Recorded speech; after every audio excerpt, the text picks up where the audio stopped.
Umuulan ang ating lakad. Inulan ang beauty natin ngayon.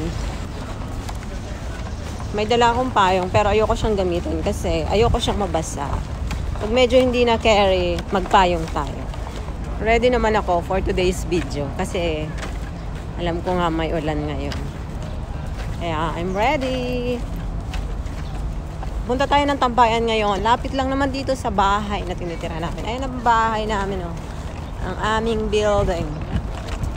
Mga 10 minutes tayo maglalakad. Talaga nga namang makulimlim ngayon. Lapit kami sa seaside. Hindi ko din talaga alam kung nasa Tambayan ang mga kasama ko ngayon. Okay lang, kung wala sila, di uuwi tayo.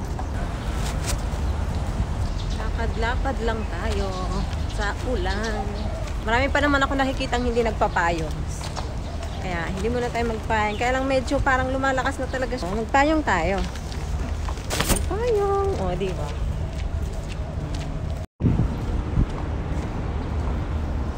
Yan ang view dito sa aking dinadaanan.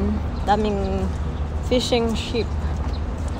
Mga ano yan, yung mga pang fishing. Ayan o. Mga fishing ship.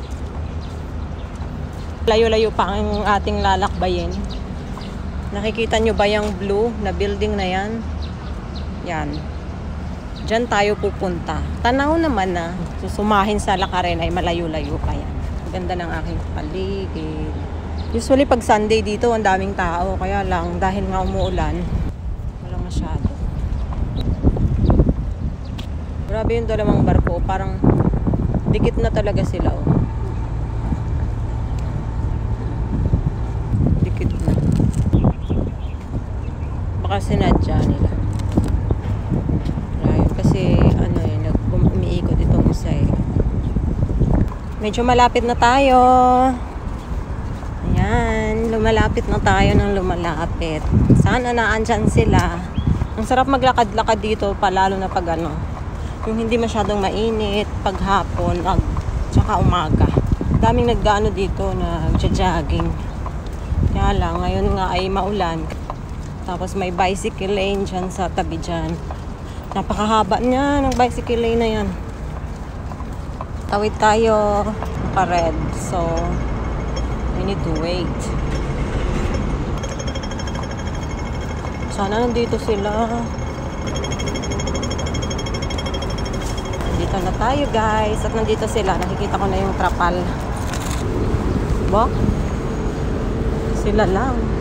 Pagdating ko nga dito sa Tambayan, nadatnan ko ang dalawang couple na ito. At tingnan mo naman ang kanilang mga pinagagawa. On the sweet nila, may naglilinisan ng kuko, may nagbubunutan ng uban. May mga kanya-kanya silang ginagawa. Dahil nga wala yung mga kaibigan ko, umuwi na lang ako.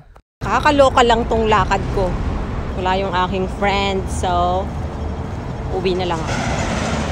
Buti pa sa bahay. At malakas daw ang ulan mamayang hapon. Bago umula ng malakas, nakauwi na ako. Ito na nga lang talaga, malapit lang ang bahay ko dito. Kung hindi, nako. Pagka ganito kasing maulan, nakakatamad din tumambay sa labas. Gawa ng, ang dumi-dumi ba? Palagi namang wala yung amo ko, okay lang ako magstay sa bahay. Usually kasi pag long weekend, umuwi sila ng China. Kasi taga doon sila. Kaya tuwan-tuwa naman ako, di ba? Anyway, sayang lang yung effort ko ganito. Akala ko magtatagal ako dito sa labas. Sulitin ko na lang